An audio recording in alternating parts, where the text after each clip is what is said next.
शुरुआत और सबसे पहले खबर मुंबई से, जहां पर सांसद नवनीत राणा और उनके पति रवि राणा की जमानत पर कोर्ट ने फैसला सुरक्षित रख लिया है। अब जमानत पर फैसला सोमवार को सुनाया जाएगा।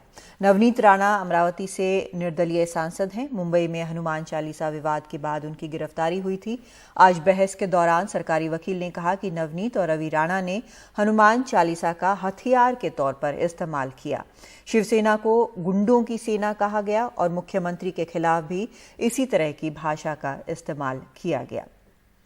और सरकारी वकील प्रदीप घरत से बात किए हमारे सहयोगी सुनील सिंह ने। सांसद नवनीत राणा और विधायक रवि राणा जो उनके पति है, दोनों की जमानत अर्जी पर आज यहां पर सरकारी पक्ष ने अपना जवाब फाइल किया है। हालांकि सुनवाई कल होगी और जवाब देने के लिए सरकार की तरफ से विशेष सरकारी जो वकील हैं, इस सरकार के सबसे भरोसेमंद वकील एडवोकेट प्रदीप घरत। हमने जवाब में बेल देने के लिए स्ट्रांगली अपोज किया है। हनुमान चालीसा पठन करने के लिए कोई किसी को मनाही नहीं करता है। अगर अभी वो जेल में बैठे हैं, कल आज तक जेल है, जब भी जेल में डाले उस दिन से 24 घंटे भी हनुमान पठन किया चालीसा, उन्हें कोई रोकने वाला नहीं है। लेकिन बात जो है वो हनुमान पठन चालीसा की नहीं है। मैं आपके घर आपके विरोध के खिलाफ आके ये कर सकता हूँ क्या? अगर कल आज कोई बोले अरे मैं उधर जाके करूँगा, ये करूँगा, वो बोलेगा मेरे पास मत आना भाई, तो उसके घर में घुस के कर सकते हैं क्या? ये गुनाह है।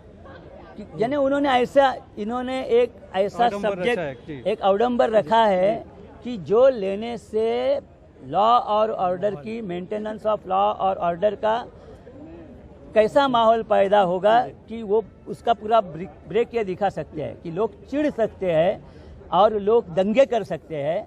और ऐसा अगर हो गया वायलेंस, जो वायलेंस बोलते हैं, तो वायलेंस अगर हो गया तो गवर्नमेंट को कैसा चैलेंज हो सकता है? जब तक वो बॉम्बे नहीं पहुंचे तब तक वो प्रेपरेशन था, इंटेंशन था, लेकिन उसको एक अटेम्प्ट बनाने के लिए उनका घर से निकल के मातोश्री की तरफ जाना जरूरी था। वो जा नहीं सके क्योंकि 149 की नोटिस इनको इश्यू हो चुकी थी और उन्होंने 149 की नोटिस को अमल करके घर के बाहर नहीं निकलने का इरादा कर चुके थे। ओपन स्टेटमेंट कर चुके थे कि इस एजिटेशन को, यानी कि मातोश्री पर जाकर हनुमान चालीसा पढ़ने का इरादा उन लोगों ने छोड़ दिया है। अगर उन्होंने इस इरादे को छोड़ दिया है, then by no scope of imagination कि ये किस्म का गुनाह बनता है। यह हम लोगों ने आर्ग्यू किए कि ये अटेम्प्ट भी नहीं था। वो अपने घर के अंदर बंद पड़े थे, प्रेपरेशन किया होगा, इंटेंशन किया होगा, लेकिन जब अटेम्प्ट नहीं किए तो कोई गुनाह नहीं बनता।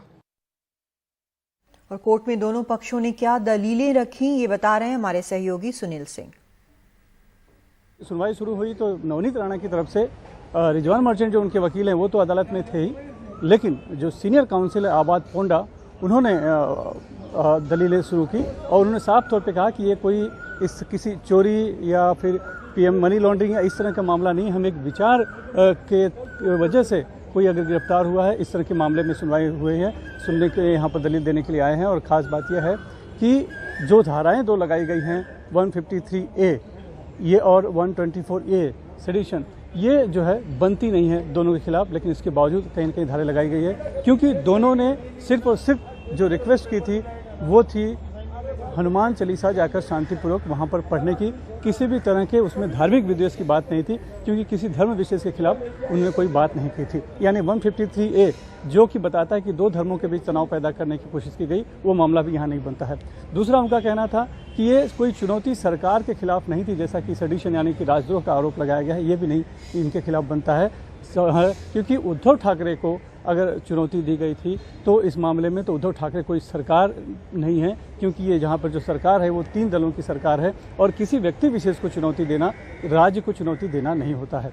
वहीं जो सरकारी पक्ष है उसकी तरफ से प्रदीप घरत ने जिरह की और उन्होंने ये बताने की कोशिश की कि कैसे ये जो पूरा मामला है ये राजद्रोह का और दो धर्मों के बीच विद्वेष पैदा करने का बनता है, क्योंकि दोनों ने जो कहा था वो एक तरह से चुनौती दी थी और उनको अगर हनुमान चालीसा पढ़ना था तो अपने घर पर पढ़ सकते थे, लेकिन अगर कोई ज़बरदस्ती बिना मेरी अनुमति के मेरे घर में पढ़ने आएगा तो ये स्थिति जो है तनाव पैदा करती है। और उन्होंने बार बार अपने भाषणों में उद्धव ठाकरे जो मुख्यमंत्री हैं उनके खिलाफ अपशब्दों का इस्तेमाल किया। उन्होंने कहीं चुनौती दी, जिससे कि शिवसैनिक नाराज हुए और एक स्थिति इस तरह की पैदा हो गई थी जिससे कि राज्य की कानून व्यवस्था भंग हो सकती थी। इतना ही नहीं, तो ये जो हनुमान चालीसा पढ़ने की साजिश थी, ये राज्य में जिस तरह से एक राजनीति चल रही है हिंदुत्व कार्ड खेलने की, उसके तहत की गई। तो ये पूरी कोशिश जो थी राज्य की सरकार को अस्थिर करने की कोशिश थी।